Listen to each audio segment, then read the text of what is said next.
देवउठनी एकादशी पर जिस घर में खाई जाती है, यह दो चीज साल भर धन बरसता है। माता लक्ष्मी दौड़ी चली आती है। जय श्री कृष्णा, राधे राधे। दोस्तों, देवउठनी एकादशी पर जिसमें खाई जाती है, यह चीज उस घर में कभी नहीं होती। धन की कमी। मित्रों, जगत के पालनहार भगवान श्री हरि विष्णु जी का आशीर्वाद आप पर और आपके परिवार पर सदैव बना रहे। इस वीडियो को लाइक करें और चैनल को सब्सक्राइब कर लें और कमेंट बॉक्स में सच्चे दिल से जय श्री हरि विष्णु जरूर लिखें। हिंदू धर्म में देवउठनी एकादशी का बड़ा ही विशेष महत्व होता है। कार्तिक माह के शुक्ल पक्ष में आने वाली एकादशी तिथि को देवउठनी एकादशी कहा जाता है। देवउठनी एकादशी को प्रबोधिनी एकादशी और देवोत्थान एकादशी के नाम से भी जाना जाता है। यह कार्तिक मास के शुक्ल पक्ष की एकादशी तिथि को मनाई जाती है। इस दिन भगवान विष्णु 4 माह के बाद योग निद्रा से जागते हैं। उसके साथ ही चातुर्मास का समापन होता है। देवउठनी एकादशी के दिन फिर से शादी, विवाह, मुंडन संस्कार, सगाई समेत सभी मांगलिक कार्यों की शुरुआत हो जाती है। देवउठनी एकादशी के अगले दिन द्वादशी तिथि में तुलसी विवाह का आयोजन कराया जाता है। भगवान विष्णु के शालिग्राम अवतार से माता तुलसी का विवाह होता है, जिस दिन को तुलसी विवाह के नाम से जाना जाता है। धार्मिक मान्यताओं के अनुसार तुलसी विवाह के आयोजन से घर में सुख, समृद्धि और खुशहाली आती है। कार्तिक माह में तुलसी के पौधे की पूजा अर्चना भी शुभ फलदायी माना गया है। धार्मिक मान्यता है कि सभी एकादशियों में सर्वश्रेष्ठ मानी जाने वाली इस देवउठनी एकादशी का व्रत करने वालों को स्वर्ग और बैकुंठ की प्राप्ति होती है। भगवान श्री हरि विष्णु जी की कृपा से उस व्यक्ति को हर तरह के सुख की प्राप्ति होती है। उसके जीवन में कभी भी किसी भी तरह की समस्या नहीं आती है। हालांकि आपको देवउठनी एकादशी के दिन कुछ बातों का ध्यान रखना भी बेहद जरूरी होता है। शास्त्रों में कुछ ऐसे नियमों का वर्णन किया गया है जिन नियमों का पालन हर व्यक्ति को देवउठनी एकादशी के दिन करना चाहिए। अगर आप इन नियमों का पालन नहीं करते हैं तो भगवान श्री हरि विष्णु जी आपसे रुष्ट हो सकते हैं और आपको शुभ परिणाम की जगह अशुभ परिणाम देखने को मिल सकते हैं। आपका जीवन दुर्भाग्य में बदल सकता है। इसके अलावा शास्त्रों में कुछ ऐसी चीजों का भी वर्णन किया गया है जिन चीजों का भोग आप देवउठनी एकादशी पर भगवान श्री हरि विष्णु जी को लगाते हैं और उस प्रसाद को सभी में वितरित करते हैं, साथ ही स्वयं भी ग्रहण करते हैं, तो आपको भगवान विष्णु की असीम कृपा प्राप्त होती है। आपकी सोई हुई किस्मत जाग उठती है। आपके अन्य धन के भंडार भर जाते हैं। आपको जीवन में किसी भी समस्या का सामना नहीं करना पड़ता है। इसके अलावा कुछ चीज ऐसी भी है जिनका सेवन देवउठनी एकादशी पर बिल्कुल भी नहीं करना चाहिए, क्योंकि इन चीजों का सेवन करना अशुभ माना जाता है। अगर आप इन चीजों का सेवन देवउठनी एकादशी पर कर लेते हैं तो भगवान श्री हरि विष्णु आपसे रुष्ट हो सकते हैं और आपको शुभ परिणाम की जगह गंभीर परिणाम देखने को मिलते हैं। इस वीडियो के माध्यम से मैं आप सभी को बताऊंगा कि इस बार साल 2024 में देवउठनी एकादशी कब है, देवउठनी एकादशी की पूजा विधि क्या है और इस दिन का महत्व क्या है। इसके अलावा देवउठानी एकादशी पर किन चीजों का सेवन नहीं करना चाहिए और भगवान विष्णु को किस चीज का भोग लगाना चाहिए और किन चीजों का सेवन देवउठनी एकादशी पर बिल्कुल भी नहीं करना चाहिए। इस वीडियो में आपको देवउठनी एकादशी के बारे में संपूर्ण जानकारी मिलेगी। इस वीडियो को देखने के बाद आपको कोई और वीडियो देखने की जरूरत नहीं पड़ेगी। लेकिन इससे पहले अगर आप भी चाहते हैं कि जगत के पालनहार भगवान श्री हरि विष्णु जी का आशीर्वाद आप पर और आपके परिवार पर सदैव बना रहे, तो इस वीडियो को लाइक करें और चैनल को सब्सक्राइब कर लें और कमेंट बॉक्स में सच्चे दिल से जय श्री हरि विष्णु जरूर लिखें। तो चलिए सबसे पहले जानते हैं कि इस बार साल 2024 में देवउठनी एकादशी कब है। हिंदू पंचांग के अनुसार इस साल 2024 में कार्तिक मास की शुक्ल पक्ष की एकादशी 12 नवंबर को रखा जाएगा। अब जानते हैं देवउठनी एकादशी की पूजा विधि के बारे में। देवउठनी एकादशी के पवित्र दिन पर सुबह ब्रह्म मुहूर्त में उठकर स्नान करना चाहिए और भगवान विष्णु के व्रत का संकल्प ले। उसके बाद मंदिर की साफ सफाई करें और भगवान विष्णु तथा धन की देवी माता लक्ष्मी का स्मरण करें। फिर भगवान को पंचामृत से स्नान कराए, साथ ही हल्दी या गोपी चंदन का तिलक लगाए। उसके बाद भगवान विष्णु को पीले फूलों की माला, मिठाई, फल और तुलसी के पत्ते चढ़ाए। भगवान विष्णु के ओम नमो भगवते वासुदेवाय या कोई अन्य मंत्र का जाप करें तथा विष्णु सहस्त्र नाम का पाठ करें और आरती गाएं। पूरे दिन व्रत का पालन करने के बाद रात में भगवान का भजन कीर्तन करते हुए जागरण करें। उसके बाद सुबह पूजा पाठ के बाद व्रत पारण कर लें। तो यह थी देवउठनी एकादशी की पूजा विधि। चलिए अब जानते हैं देवउठनी एकादशी के महत्व के बारे में। देवउठनी एकादशी को सभी एकादशियों में सबसे श्रेष्ठ एकादशी माना जाता है। पौराणिक मान्यताओं के अनुसार जिस मनोरथ का फल त्रिलोक में ना मिल सके, उस मनोरथ की फल प्राप्ति देवउठनी एकादशी का व्रत करके प्राप्त किया जा सकता है। देवोत्थान अर्थात देवउठनी एकादशी से पूर्णिया तक भगवान शालिग्राम एवं तुलसी माता का विवाह उत्सव का पर्व मनाया जाता है। देवउठनी एकादशी पर जगत के पालनहार भगवान श्री हरि विष्णु जी की विशेष पूजा करके उन्हें योग निद्रा से जगाया जाता है। खास बात यह है कि इसी दिन से चातुर्मास भी समाप्त हो जाता है। ऐसी मान्यता है कि कार्तिक मास में श्री हरि जल में निवास करते हैं। ऐसे में इस दौरान गंगा जल का पूजा में प्रयोग और उसका सेवन करना अत्यंत ही शुभ माना गया है। देवउठनी एकादशी के साथ सभी शुभ कार्यों की शुरुआत हो जाती है। इस दिन शालिग्राम के साथ माता तुलसी का विवाह होता है और इस दिन तुलसी पूजा का विशेष महत्व होता है। इस दिन तुलसी और शालिग्राम की पूजा करने से पितृदोष का संबंध होता है। इसके अलावा देवउठनी एकादशी व्रत करने से व्यक्ति की कुंडली में चंद्रमा की स्थिति मजबूत होती है। तो यह थी देवउठानी एकादशी व्रत के महत्व की जानकारी। दोस्तों, आइए अब जानते हैं देवउठनी एकादशी पर किन चीजों का सेवन करने से और किन चीजों का भोग भगवान श्री हरि विष्णु जी को लगाने से सुख संपत्ति और धन ऐश्वर्य की प्राप्ति होती है। दोस्तों, अगर आप भी चाहते हैं कि जगत के पालनहार भगवान श्री हरि विष्णु जी का आशीर्वाद आप पर और आपके परिवार पर सदैव बना रहे, तो इस वीडियो को लाइक करें और चैनल को सब्सक्राइब कर लें और कमेंट बॉक्स में सच्चे दिल से जय श्री हरि विष्णु जरूर लिखें। दोस्तों, सिंघाड़े का भोग सिंघाड़ा माता लक्ष्मी को बेहद प्रिय है, इसलिए देवउठानी एकादशी के दिन भगवान विष्णु को सिंघाड़े का भोग जरूर लगाए। भोग लगाने के बाद उसे प्रसाद को सभी में वितरित करें और स्वयं भी ग्रहण कर लें।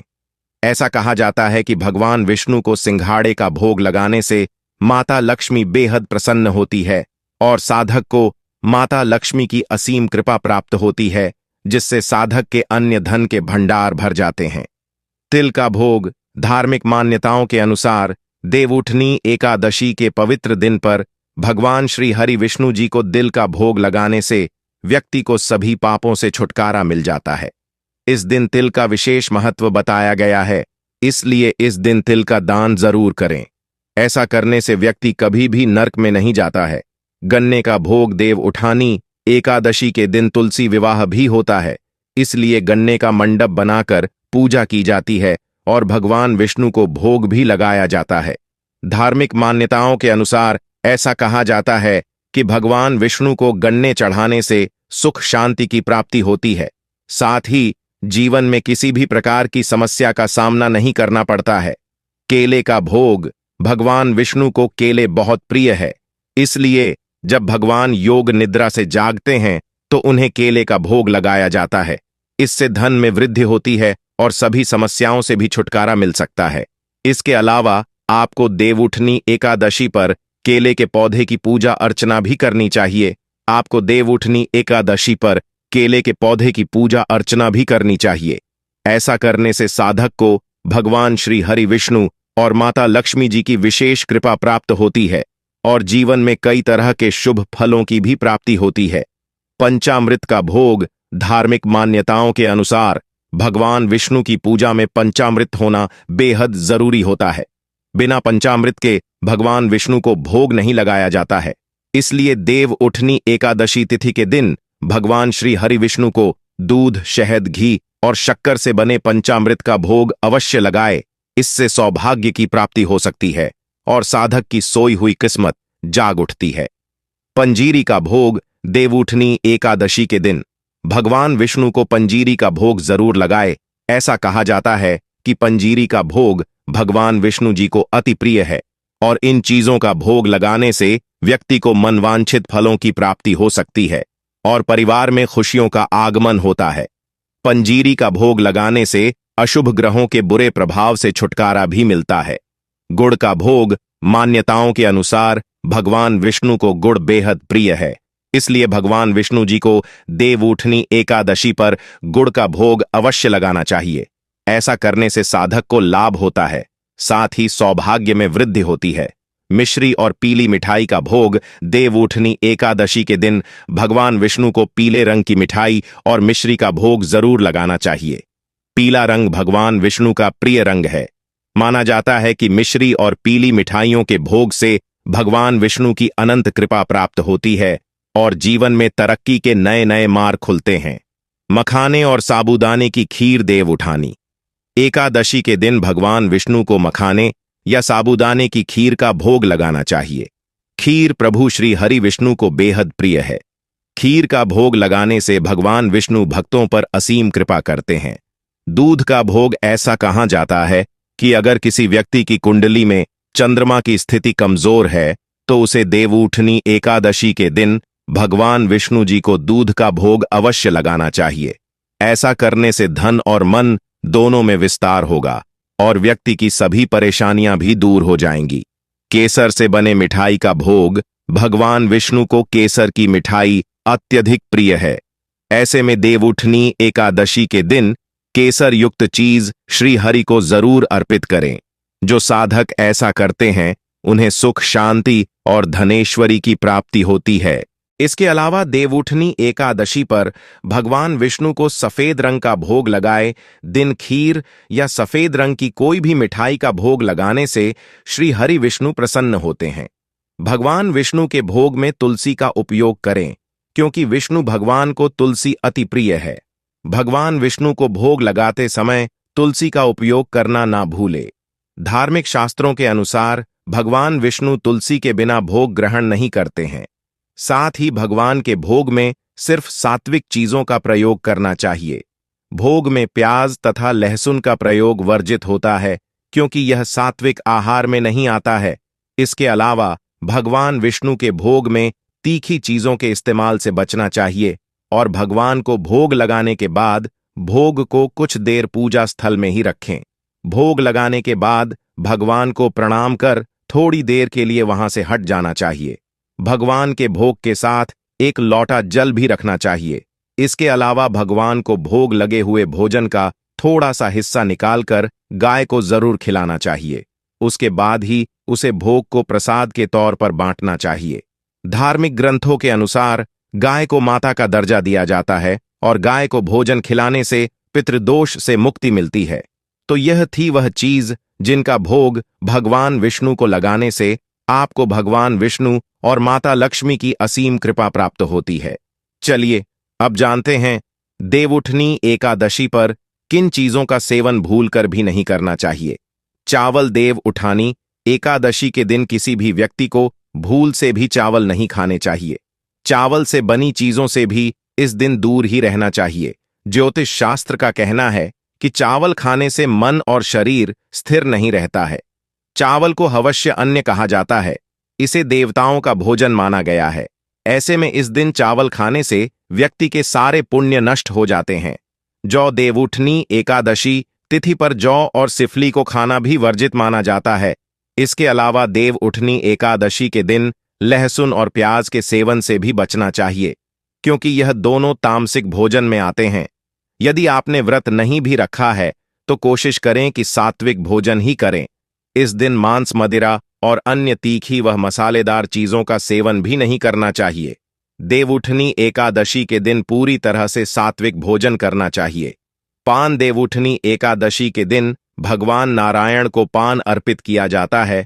ऐसे में व्यक्ति को पान नहीं खाना चाहिए, नहीं तो भगवान श्री हरि विष्णु जी आपसे नाराज हो सकते हैं और आपको शुभ परिणाम की जगह अशुभ परिणाम देखने को मिल सकते हैं, जिससे आपका जीवन दुर्भाग्य में बदल सकता है और जीवन भर आपको कठिनाइयों का सामना करना पड़ सकता है। चने की दाल दोस्तों, देवउठनी एकादशी तिथि के दिन मसूर दाल, चना दाल, उड़द दाल, गोभी, गाजर, शलगम, पालक का साग आदि का सेवन नहीं करना चाहिए। साथ ही इस दिन शारीरिक व मानसिक तौर पर किए जाने वाले बुरे कार्यों को भी करने से बचना चाहिए, क्योंकि शास्त्रों में देवउठनी एकादशी को मोक्षदायिनी तिथि भी कहा गया है। इसलिए देवउठनी एकादशी तिथि के दिन इन चीजों का सेवन बिल्कुल भी नहीं करना चाहिए, वरना आपका जीवन दुर्भाग्य में बदल सकता है। बैंगन, शास्त्रों में बैंगन को अशुभ माना गया है। ऐसे में देवउठनी एकादशी पर बैंगन का भी सेवन नहीं करना चाहिए। ऐसा माना जाता है कि इस माह में पितृदोष संबंधित बीमारी होने का खतरा रहता है और बैंगन पितृदोष बढ़ता है। इसके अलावा देवउठनी एकादशी पर ब्रह्मचर्य का पालन करना चाहिए और बैंगन काम प्रवृत्ति को बढ़ाता है। इसलिए कार्तिक माह में धार्मिक दृष्टि से बैंगन खाना उचित नहीं है। उत्तेजना वर्धन होने की वजह से बैंगन को धार्मिक दृष्टि से अशुद्ध माना गया है। अगर आप गलती से भी देवउठनी एकादशी पर बैंगन का सेवन कर लेते हैं तो आपको शुभ परिणाम की जगह अशुभ परिणाम देखने को मिलते हैं, जिससे आपका जीवन दुर्भाग्य में भी बदल सकता है और आपको आर्थिक तंगी जैसी समस्याओं का भी सामना करना पड़ सकता है। दूसरे घर का भजन, देवउठानी एकादशी के दिन किसी दूसरे घर का भोजन नहीं करना चाहिए। यहां तक कि दूसरे के घर का पानी भी नहीं पीना चाहिए। ऐसा करना अशुभ माना जाता है। ऐसा करने से आपके घर में नकारात्मक ऊर्जा का वास होता है, जिससे घर में अशांति का माहौल बना रहता है। बासी भोजन, गीता में बासी भोजन को तामसिक और रोगवर्धन बताया गया है। ऐसे भोजन को अब अपवित्र की श्रेणी में रखा गया है। इसलिए बासी और जला हुआ भोजन देवउठनी एकादशी व्रत के दौरान नहीं खाना चाहिए।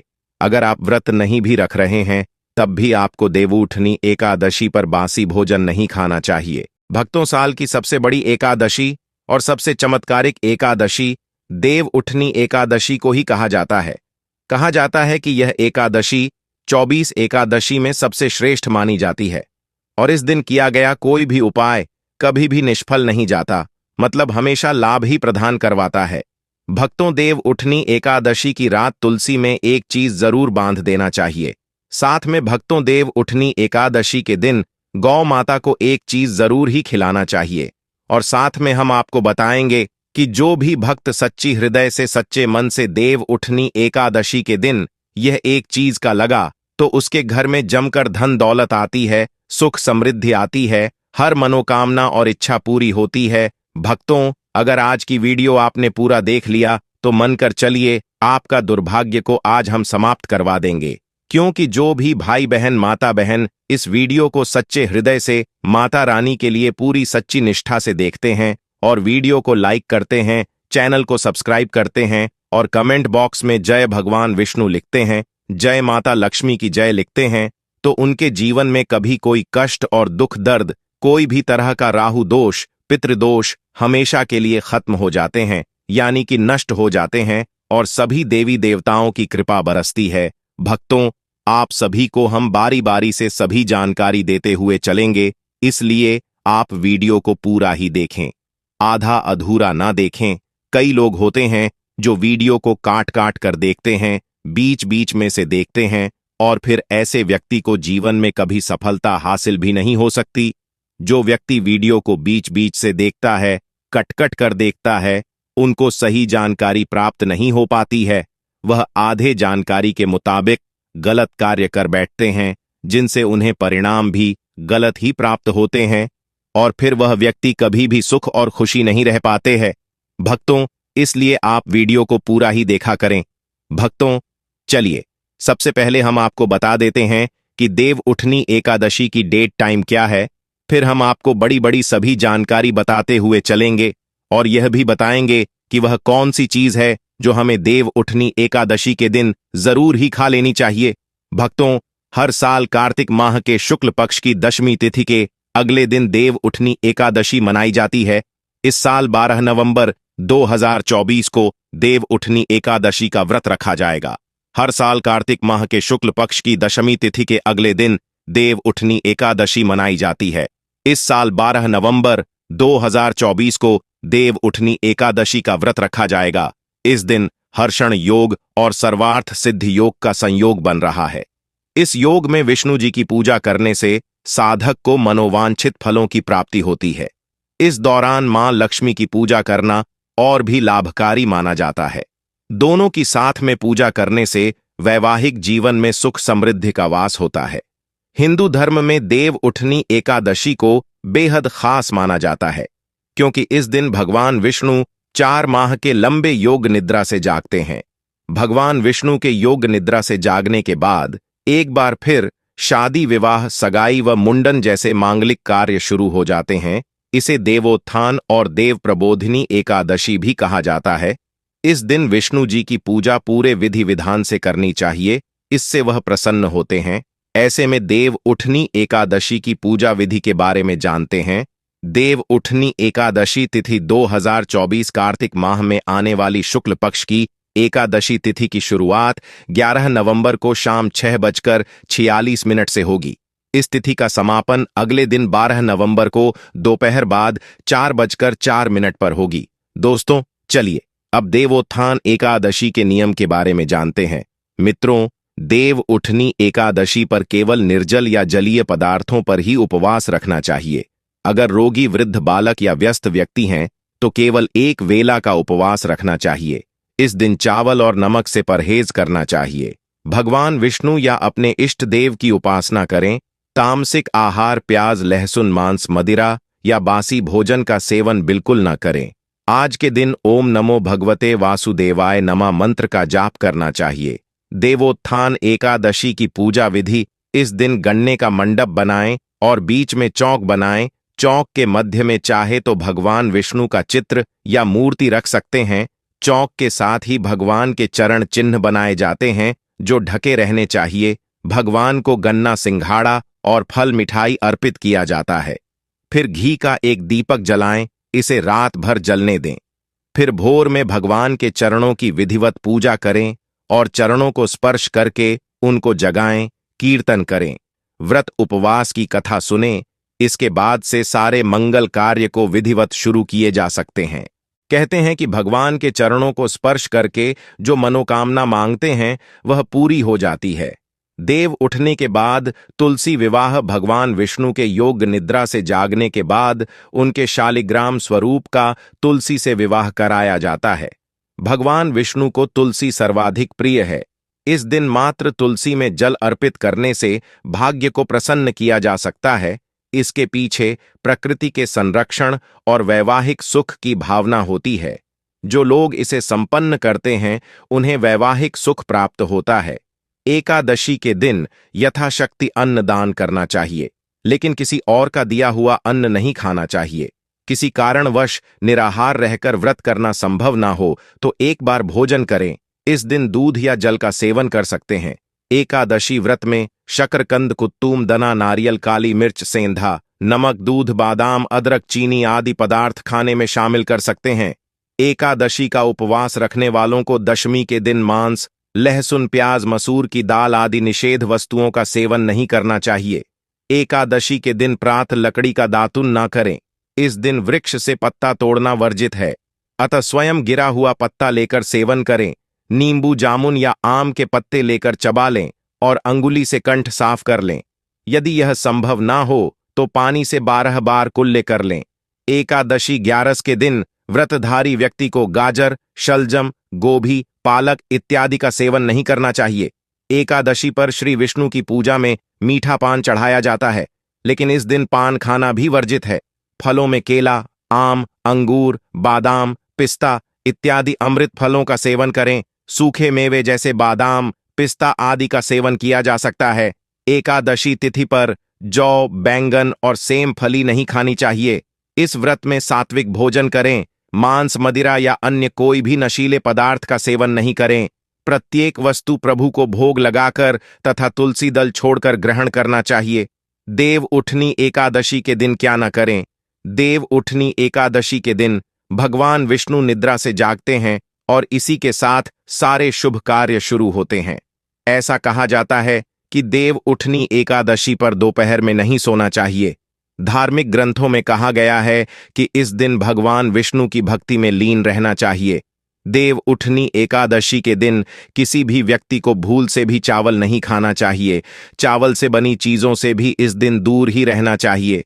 पंडितों का कहना है कि चावल खाने से मन और शरीर स्थिर नहीं रहता है। देव उठनी एकादशी के दिन लहसुन और प्याज के सेवन से भी बचना चाहिए, क्योंकि ये दोनों तामसिक भोजन में आते हैं।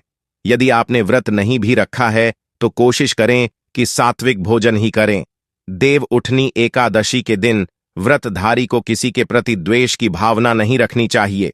हो सके तो इस दिन घर या घर के बाहर किसी से लड़ाई झगड़ा ना करें। मान्यता है कि ऐसा करने से भगवान विष्णु और माता लक्ष्मी नाराज हो जाते हैं।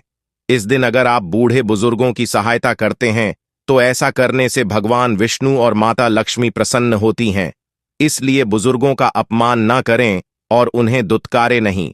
देव उठनी एकादशी के दिन भूल से भी माता तुलसी के पौधे को नहीं छूना चाहिए, क्योंकि इस दिन माता तुलसी और शालिग्राम का विवाह होता है।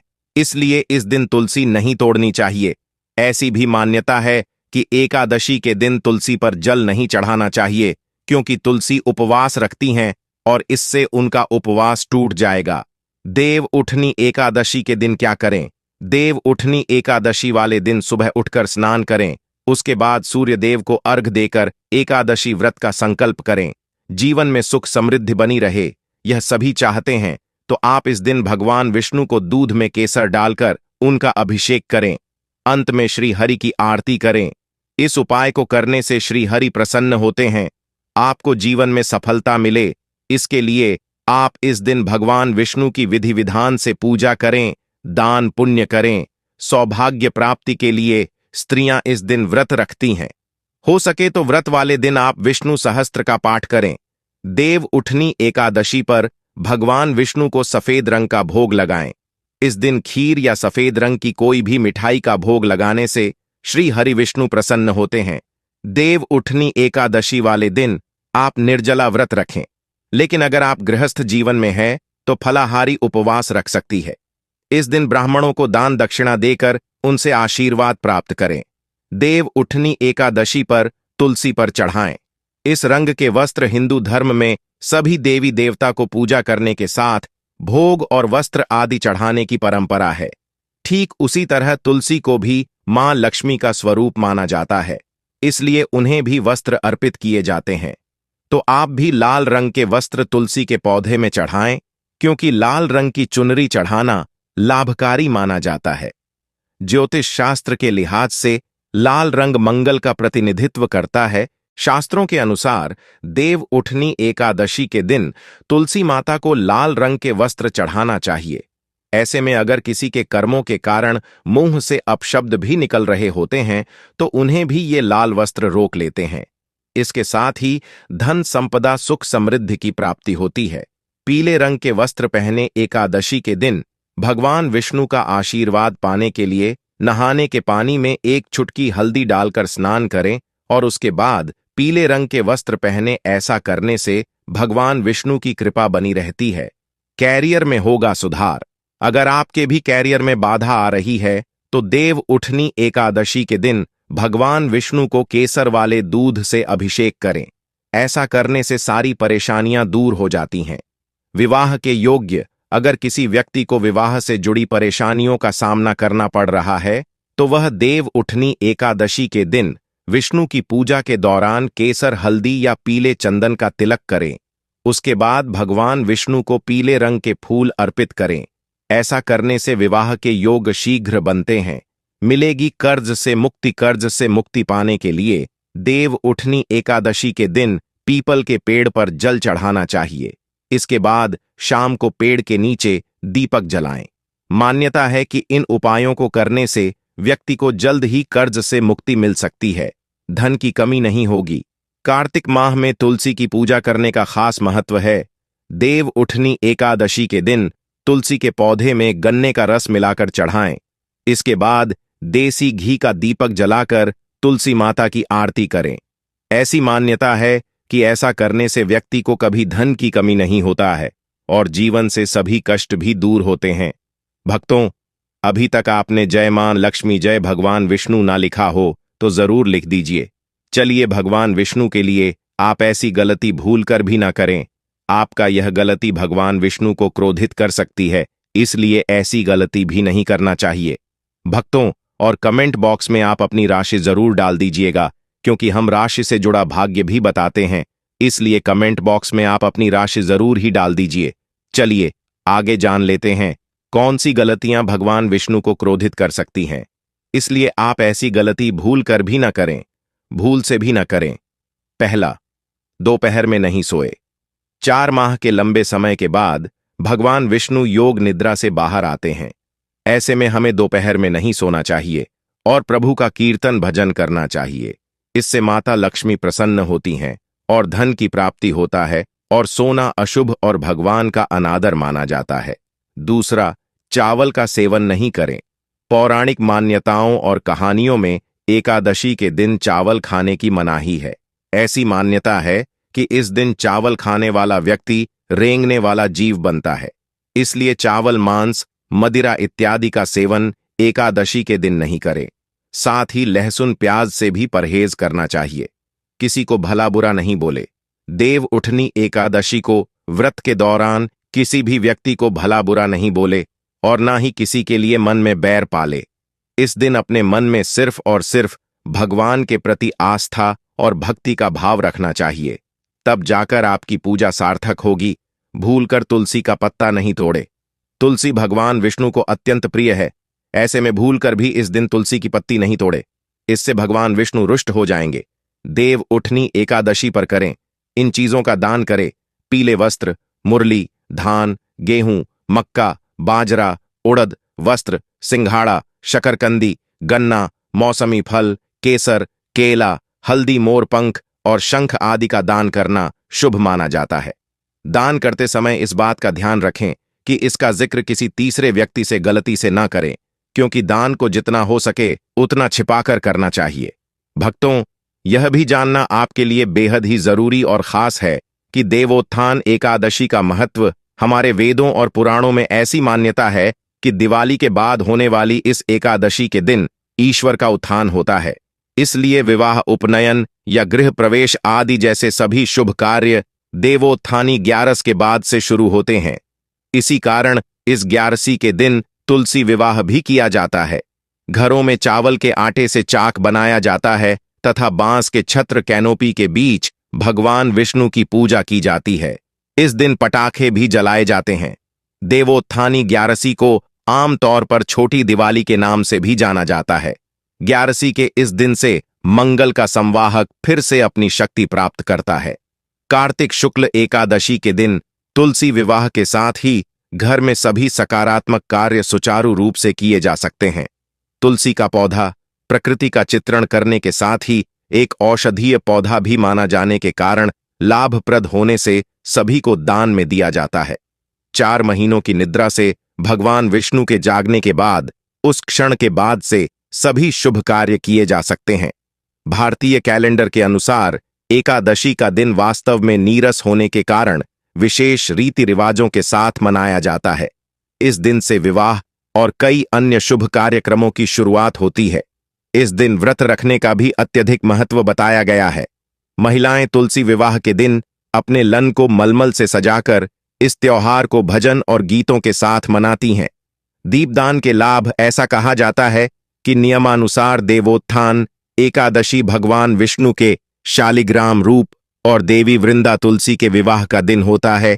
भगवान विष्णु की निद्रा के 4 महीनों के दौरान सृष्टि के कार्यों से मुक्त होने पर, भगवान रुद्र के शांत हो जाने पर, भगवान विष्णु 4 महीने के लंबी निद्रा से जागने के बाद ब्रह्मांड के प्रबंधन कार्यों को फिर से शुरू करते हैं। अतः इस दिन पूर्ण समर्पण और विश्वास के साथ भगवान विष्णु की पूजा की जाती है। दिन के उजाले में घर की छत पर दीपक रखकर आनंद और सुख में वृद्धि करने के लिए रात में रोशनी करके घर के किसी भी हिस्से में अंधेरा नहीं होने देना चाहिए। आखिर श्री हरि निद्रा में क्यों जाते हैं?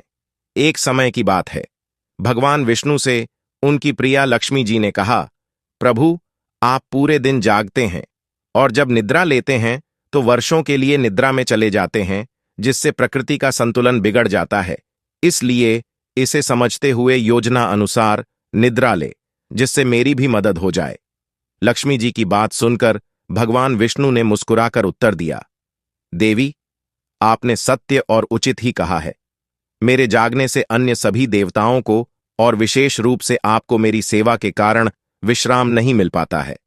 आज से मैं वर्षा ऋतु में 4 महीनों के लिए निद्रा में जाऊंगा, जो अल्प निद्रा और योग निद्रा कहलाएंगे, जिससे मेरे अनुयायियों पर परम कृपा बनी रहेगी। इस अवधि के दौरान मेरी निद्रा की भावना का ध्यान रखने वाले सभी भक्तों के घरों में हमेशा आपके साथ वास करके कृपा बरसाऊंगा।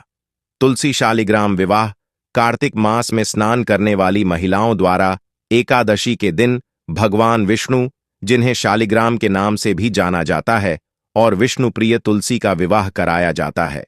तुलसी वृक्ष और शालिग्राम का विवाह समारोह सुंदर से मंडप में किया जाता है। समारोह के दौरान नामाष्ट सहित विष्णु सहस्त्र नाम का पाठ किया जाता है। शास्त्रों के अनुसार इस तुलसी शालिग्राम विवाह को मनाने का कारण सुखी वैवाहिक जीवन और पुण्य की प्राप्ति होता है। कार्तिक मास में तुलसी वृक्ष दान करने से बड़ा कोई दान नहीं होता। पृथ्वी लोक में जो इस प्रकार हैं, वृंदावनी, वृंदा, विश्व पूजिता, विश्व पावनी, पुष्पसारा, नंदिनी, कृष्ण जीवनी और तुलसी श्री हरि के पवित्र प्रसाद में तुलसी पत्र का होना अनिवार्य होता है और भगवान की माला और चरणों में तुलसी पत्र अर्पित किए जाते हैं। देवोत्थानी एकादशी। पौराणिक व्रत कथा। एक बार एक राजा था और उसके राज्य में सभी एकादशी का व्रत रखते थे। एकादशी के दिन पशुओं सहित किसी को भी भोजन नहीं दिया जाता था। एक दिन दूसरे राज्य से एक आदमी ने राजा के पास आकर नौकरी पर रखने का अनुरोध किया। राजा ने उसे नौकरी पर रखने की सहमति देने से पहले शर्त रखी कि उसे एकादशी के दिन को छोड़कर प्रत्येक दिन भोजन दिया जाएगा। उस समय उस आदमी ने राजा की शर्त मान ली, लेकिन एकादशी के दिन जब उसे फल दिए गए तो उसने फल लेने से मना कर दिया और राजा के पास जाकर विनती की कि यह फल उसके लिए पर्याप्त नहीं है और वह भूख से मर जाएगा, और उसने राजा से खाना देने की विनती की। इसके बाद राजा के शर्त याद दिलाने के बाद भी वह खाना छोड़ने के लिए तैयार नहीं हुआ, इसलिए राजा ने उसे आटा, दाल, चावल आदि दे दिए। राजा से भोजन प्राप्त करने के बाद उस आदमी ने सामान्य रूप से नदी में स्नान करके भोजन तैयार करना शुरू किया। खाना बन जाने के बाद वह भगवान को आकर खाने के लिए बुलाने लगा। उसके पुकारने पर भगवान पीतांबर धारण करके चतुर्भुज रूप में आए और उसके साथ प्रेम से भोजन करने लगे। भोजन करने के बाद ईश्वर वहीं रुक गए और वह आदमी अपने काम पर चला गया। 15 दिन के बाद दोबारा एकादशी आने पर उस आदमी ने राजा से दुगनी मात्रा में भोजन देने की विनती की। कारण पूछने पर उसने राजा को उत्तर दिया कि वह उस दिन भूखा रहा, क्योंकि ईश्वर ने भी उसके साथ भोजन किया था, जो 2 लोगों के लिए पर्याप्त नहीं था। यह सुनकर राजा आश्चर्यचकित रह गया तथा विश्वास करने को तैयार नहीं था कि भगवान उस आदमी के साथ भोजन करते हैं। राजा बोला कि वह एकादशी का व्रत रखते हैं, भगवान की पूजा करते हैं, लेकिन भगवान कभी भी उनके सामने प्रकट नहीं हुए। यह सुनने के बाद उस आदमी ने कहा कि अगर उन्हें विश्वास नहीं है तो वह उसके साथ चले और वृक्ष के पीछे छिपकर वहां जो कुछ हो रहा है उसे देख ले। उस आदमी के सच और झूठ को जानने की इच्छा से राजा नदी के पास जाकर पेड़ के पीछे छिप गए। हमेशा की तरह आदमी ने खाना पकाया और शाम तक भगवान को पुकारता रहा, लेकिन भगवान नहीं आए। आखिरकार उस आदमी ने भगवान से प्रार्थना की कि यदि वह नहीं आए तो वह नदी में कूदकर अपनी जान दे देगा, लेकिन भगवान फिर भी नहीं आए। तब वह स्वयं मरने के लिए नदी की तरफ चलने लगा। जीवन खत्म करने की उसकी दृढ़ इच्छा शक्ति जानकर ईश्वर ने जल्दी से प्रकट होकर उसे ऐसा करने से रोका और फिर दोनों ने एक साथ भोजन का आनंद लिया। भोजन करने के बाद भगवान उसे अपने विमान से अपने धाम ले गए। यह देखकर राजा को एहसास हुआ कि जब तक मन शुद्ध ना हो तब तक उपवास करने का कोई लाभ नहीं है। इससे राजा को सीख मिली और उसने भी शुद्ध मन से व्रत करना प्रारंभ किया और अंत में स्वर्ग को प्राप्त किया। देव उठनी एकादशी कथा। एक राजा के राज्य में सभी लोग आनंद पूर्वक रहते थे। हालांकि उसके राज्य में कोई भी अन्न या खाद्य पदार्थ न बेचकर सिर्फ फल बेचा करते थे। एक बार भगवान ने उनकी परीक्षा लेने का निर्णय किया और भगवान स्वयं एक सुंदर कन्या का रूप बदलकर मार्ग में बैठ गए। उसी समय राजा ने वहां से जाते हुए उसे देखकर पूर्ण आश्चर्य के साथ उससे पूछा, तुम कौन हो? तुम यहां क्यों बैठी हो? तब उस सुंदर महिला ने कहा कि मैं बेसहारा हूं और इस शहर में मेरी कोई पहचान न होने के कारण मैं किसी से मदद नहीं मांग सकती हूं। राजा उसके रूप पर आकर्षित होकर बोला, तुम मेरे महल में मेरी रानी बनकर क्यों नहीं रहती? तब उस सुंदर महिला ने कहा, मैं तभी आपकी बात मानूंगी जब आप अपनी सभी जिम्मेदारियां मुझे सौंप देंगे। साथ ही मेरे पास आपके राज्य के सभी अधिकार होंगे। मैं जैसा खाना बनाऊंगी आपको खाना होगा। राजा अत्यधिक आसक्त होने के कारण उसकी सभी बातों पर सहमत हो गए। अगले दिन एकादशी थी और रानी ने बाजार में खाना बेचने का आदेश दिया तथा मछली और मटन पकाकर राजा से खाने को कहा। तब राजा यह देखकर बोला कि आज एकादशी को वह केवल फल खाएंगे। उसी क्षण रानी ने उसे वादे की याद दिलाकर कहा, या तो आप खाना खाइए, अन्यथा मैं आपके बड़े बेटे का सिर काट दूंगी। इस विषय पर राजा ने इस समस्या को अन्य रानी के साथ साझा करने का निर्णय करके स्थिति को स्पष्ट किया। तब महारानी बोली, प्रिय राजन, आपको उदास नहीं होना चाहिए और आपको अपने सदाचार और नैतिकता को नहीं छोड़ना चाहिए। इसलिए उन्होंने अपने बेटे का बलिदान देने की सलाह दी। उस समय बेटे ने मुड़कर अपनी मां की आंखों में अश्रु का कारण पूछा। इस सब का कारण जानने के बाद उसने अपना सिर बलिदान करने के लिए सहमत होकर कहा कि आपको नैतिकता और सदाचार का सम्मान और रक्षा करनी चाहिए। तब राजा के इस पर सहमत होने पर भगवान विष्णु ने प्रकट होकर कहा, मैं तुम्हारे मूल्यों से प्रभावित हूं, तुम मुझसे कोई भी आशीर्वाद मांग सकते हो। तब राजा बोले कि आपकी दया से हमारे पास सब कुछ है, हम सब आपके मार्गदर्शन की अभिलाषा रखते हैं। यह कहकर राजा ने अपने पुत्र को सौंप दिया और तब उसका पुत्र दिव्य लोक की ओर चला गया। भक्तों, अगर अभी तक आपने जय मां लक्ष्मी ना लिखा हो तो जरूर लिख दीजिए और गौ माता को इस दिन गुड़ जरूर खिलाना चाहिए, अच्छे से रोटी रखकर खिलाना चाहिए। कहा जाता है कि यह करने से हमारे सभी पाप, दुख, दर्द, सभी कष्ट दूर हो जाते हैं और हमें सुखों की प्राप्ति होती है, धन दौलत की प्राप्ति होती है। इसलिए भक्तों, इस उपाय को आपको जरूर करना चाहिए। भक्तों, यह उपाय सबसे खास और सबसे चमत्कारी उपाय माना जाता है, इसलिए आप इस उपाय को जरूर करें और इस वीडियो को ज्यादा से ज्यादा शेयर करें जिससे कि ये वीडियो हर भारतीय नागरिकों तक पहुंच सके।